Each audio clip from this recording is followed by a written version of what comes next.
गुरु नानक जयंती को लेकर लोगों में उत्साह। शिमला में राज्यपाल ने गुरुद्वारा जाकर की पूजा अर्चना। कहा, गुरु दरबार में आकर मन को मिलती है शांति। केंद्र सरकार ने लिया तीनों कृषि कानून वापस लेने का निर्णय। पीएम मोदी ने वापसी का किया ऐलान। पिछले 1 साल से अधिक चला किसानों का आंदोलन। पूर्व पीएम इंदिरा गांधी की जयंती आज पूरे देश में मनाया जा रहा। जयंती सीएम सहित तमाम नेताओं ने दी श्रद्धांजलि।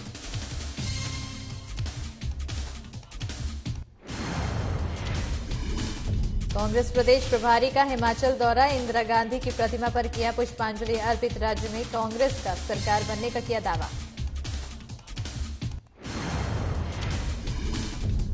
और अंतर्राष्ट्रीय फिल्म फेस्टिवल का आयोजन गोवा में किया जा रहा। आयोजन केंद्रीय मंत्री ने पीसी कर दी जानकारी।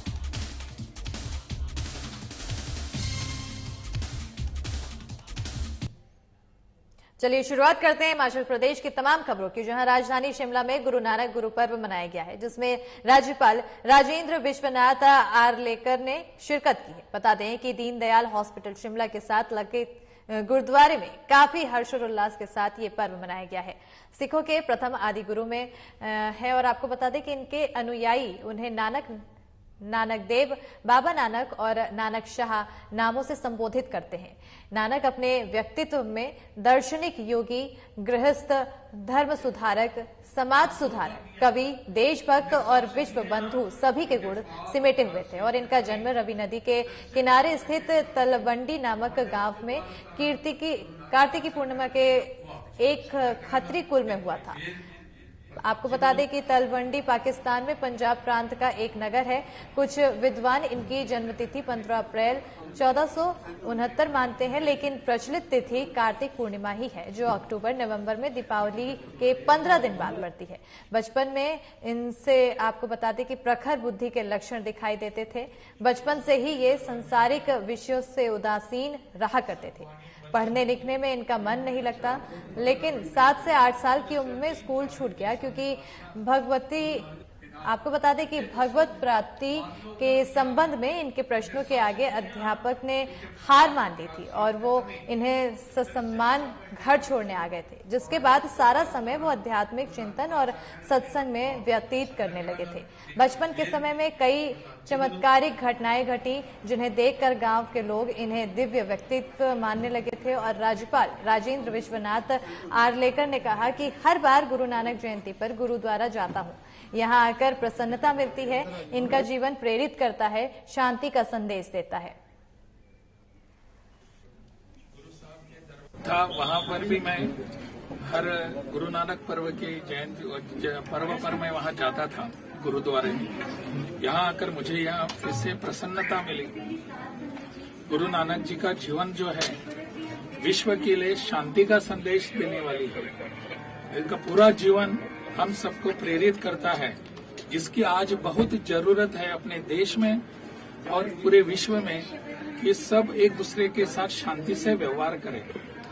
गुरु जी ने हमको जो संदेश दिया है वो यही है, इसलिए उनका आज फिर एक बार हम स्मरण करें और उनके संदेश का अनुकरण करें, यही मेरी प्रार्थना है। और प्रधानमंत्री मोदी द्वारा 3 कृषि कानून वापस लेने के निर्णय की घोषणा के लिए देश के सभी किसानों और समस्त किसान संगठन जो इन 3 कृषि कानूनों को निरस्त करने के लिए आंदोलन चला रहे थे, उन्होंने आभार जताया है। सरकार का ये निर्णय आंदोलन को 1 साल पूरे होने और इस आंदोलन में 667 किसानों की शहादत के बाद लिया गया है। इससे बीजेपी सरकार का किसान विरोधी चेहरा स्पष्ट हुआ है। आज सरकार को किसानों की मांग के आगे झुकना पड़ा है और अपने किसान और आमजन विरोधी इन तीनों कृषि कानूनों को वापस लेने के लिए मजबूर होना पड़ा है। इस आंदोलन के दबाव में सरकार द्वारा इन तीनों कृषि कानूनों को वापस लेने से देश में सरकार के द्वारा लागू की जा रही कॉरपोरेट घरानों को लाभ देने वाली आपको बता दें कि नव उदारवादी नीतियों के विरुद्ध चलाए जा रहे अन्य आंदोलनों को भी बल मिलेगा।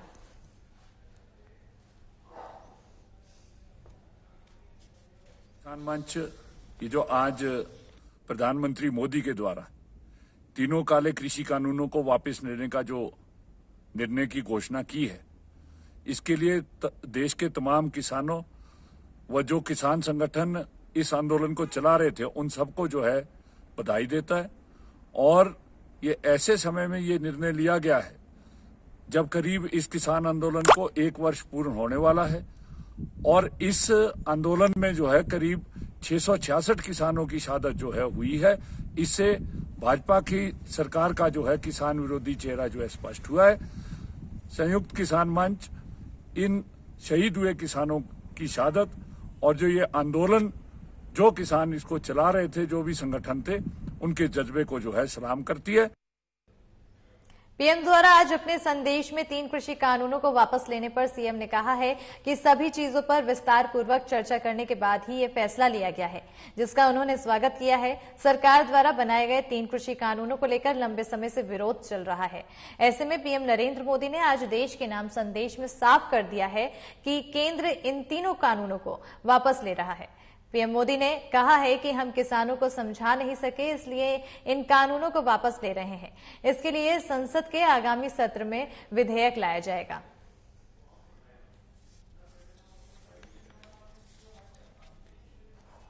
आदरणीय प्रधानमंत्री जी ने आज ही वो इस सारी बात को लेकर के अपनी बात कही है, तो मुझे सिर्फ इतना ही कहना है कि उन्होंने सारी विस्तार से चर्चा करने के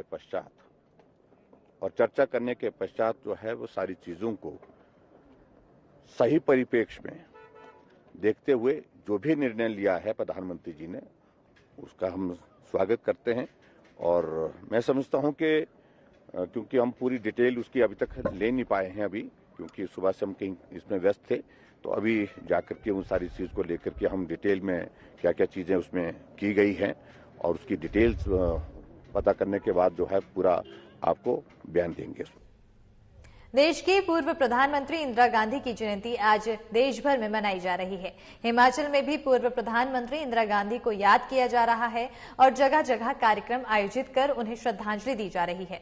शिमला के रिज मैदान पर राज्य स्तरीय कार्यक्रम का आयोजन किया गया, जहां सीएम जयराम ठाकुर ने इंदिरा गांधी की प्रतिमा पर श्रद्धा सुमन अर्पित कर उन्हें श्रद्धांजलि दी है। इसके अलावा शहरी मंत्री सुरेश भारद्वाज, शिमला नगर निगम की महापौर कुसुम सदरेट और उप महापौर जिलाधीश शिमला शहरी कांग्रेस अध्यक्ष सहित स्कूली बच्चों ने प्रतिमा पर पुष्प अर्पित किए हैं।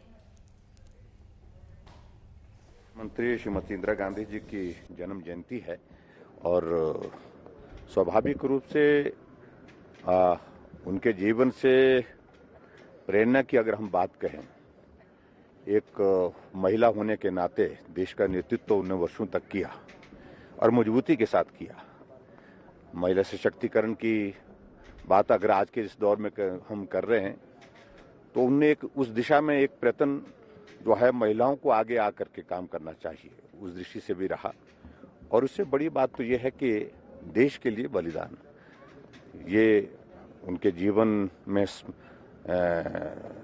ऐसी जो घटना घटित हुई कि उनकी हत्या हो गई और उस वक्त देश बहुत अलग तरह के एक दौर में से गुजर रहा था और उस ऐसी परिस्थिति में उनकी शहादत को, उनके बलिदान को हमेशा हमारे लिए हमको स्मरण करना चाहिए और उस योगदान के लिए जहां तक देश के लिए उन्होंने दिया है, तो उस दृष्टि से इंदिरा गांधी जी को हम आज भी याद करते हैं। कांग्रेस के हिमाचल प्रभारी हिमाचल के दौरे पर हैं और उन्होंने आज इंदिरा गांधी की जयंती पर रिज मैदान पर उनकी प्रतिमा पर पुष्पांजलि दी है। इस दौरान उन्होंने कहा है कि आज किसानों की जीत हुई है।